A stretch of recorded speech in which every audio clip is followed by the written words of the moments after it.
If you're wondering whether TunnelBear VPN or IPVanish is better for your specific needs, whether you're a first-time VPN user or someone with a household full of devices, stick around, because by the end of this video, I'll break down both options and give you my recommendation for what's truly the best choice. First up, TunnelBear VPN is known for its simplicity. It's perfect for people who are just getting started with VPNs and don't want to be overwhelmed by complicated features.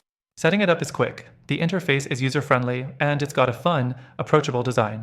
The fact that it's so easy to use makes it an excellent choice for first-time VPN users. You don't need to be tech-savvy to get it working. But let's be real, simplicity can sometimes come with limitations. TunnelBear does have its drawbacks, the biggest one being speed. While it's fine for casual browsing and streaming, you might notice a lag when it comes to things like heavy downloads or high-quality streaming. The second issue? TunnelBear's server network isn't the largest. This can be limiting if you need to access specific regions, and you might run into performance issues depending on where you're connecting from. Next thing, let's talk about IPVanish. If you're in a multi-device household, IPVanish is hard to beat. They allow unlimited simultaneous connections, meaning you can protect every device in your home with a single subscription. Whether you've got a laptop, phone, smart TV, or even a tablet, you won't run into the device limits that TunnelBear places on its plans. This feature is a huge advantage for families or anyone with multiple devices. However, there are some trade-offs here too. IPVanish is known to be a bit more complex.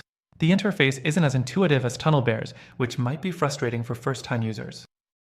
Additionally, their speeds are generally better than TunnelBear's, but you still might experience a drop in performance when connecting to distant servers.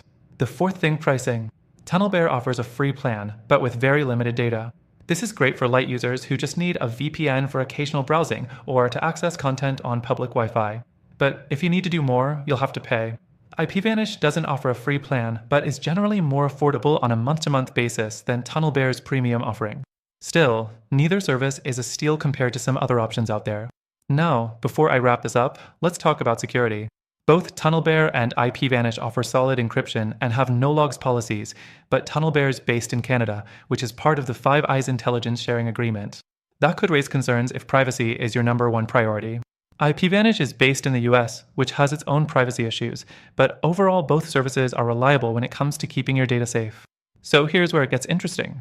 While TunnelBear is great for beginners and IPVanish shines for multi-device households, after testing both of them, there's another VPN that stands out. It offers better speeds, more features, and a simpler experience for both first-time users and large households. If you want to know the VPN I recommend, check out the first link in the description for an exclusive offer only available to our viewers. You'll get the best free trial and special benefits that you won't find anywhere else. Remember, both TunnelBear and IPVanish are solid choices, but if you're after the best VPN for the goals mentioned today, the option I've linked is definitely worth a try.